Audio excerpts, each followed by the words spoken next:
Hello everybody, video here for you today. This is the No Cap recap of the February 7th, 2023, Season 10, Episode 12 of The Curse of Oak Island called Beware the Blob. If you missed my recaps of previous episodes, there's a link in the upper right to the Oak Island playlist. Let's get into it. There's an island in the North Atlantic where people have been looking for an incredible treasure for more than 200 years. The new borehole is DN 13.5 and is 14 feet west of the garden shaft. It's on the eastern side of the 75 by 25 foot area known as the Blob.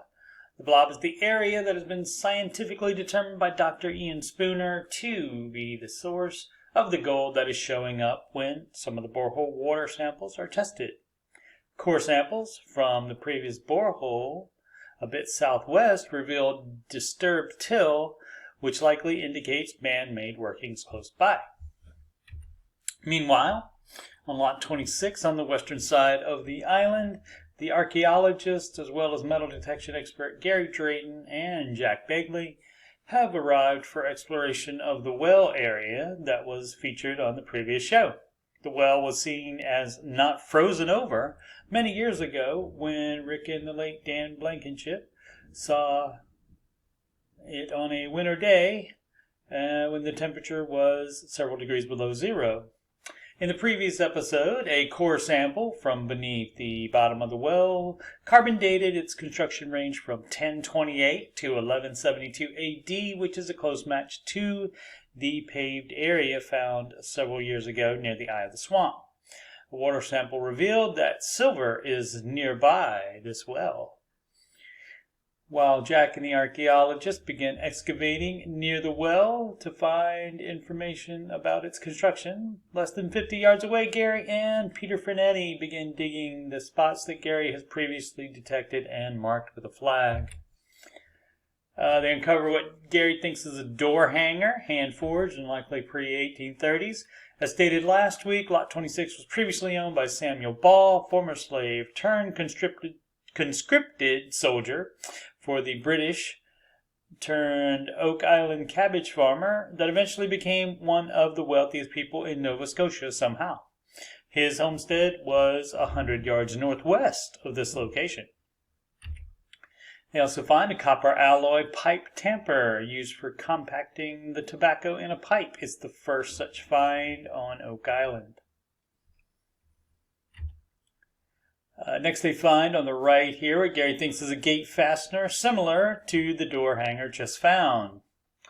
Blacksmithing expert Carmen Legg later identifies them as pieces of a bush scythe. Here he compares one of the pieces to a bush scythe he has in his shop. He says middle 1600s based on the way they are shaped and made.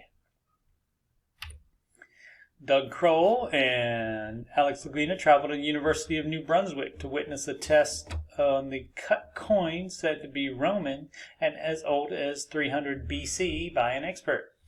The test has revealed the geographical location other metal items have come from, including the lead cross that came from a Templar mine in southern France. In the test, microscopic samples are cut by a laser. Their isotopes reveal the area of origination, which in this case is the Iberian Peninsula, which today is Portugal and Spain, part of the Roman Empire for 700 years starting in 206 BC. Alex says that date range would make it the oldest artifact found on Oak Island.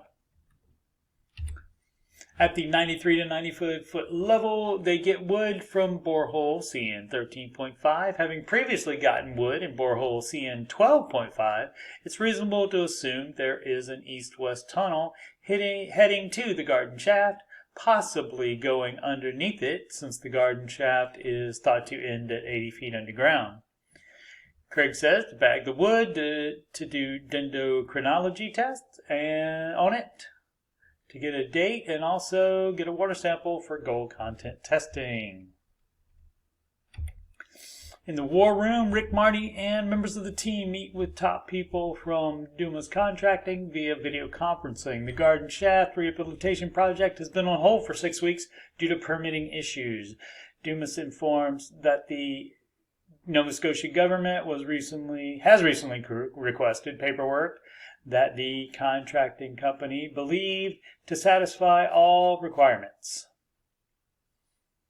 They've received that paperwork, sorry. Dumas expects to receive the permits the same week.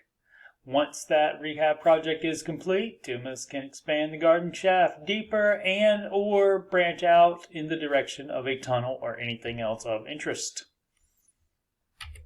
Next time on an all-new Valentine's Night episode of The Curse of Oak Island called All's Well, Jack Bagley says we're going to drain the well to search the bottom. Helen finds a hand-wrought iron object that presumably is what Dr. Brousseau is examining when she says this is one of the older things you found. And a new theory is presented as 4 lines from Nolan's Cross intersect perfectly with a presumed tunnel leading to the garden shaft, which Dumas Contracting resumes working to rehabilitate. I'll continue recapping The Curse of Oak Island as the episodes air this season, as well as catch up on this season's previously aired and new Beyond Oak Island episodes as my schedule allows.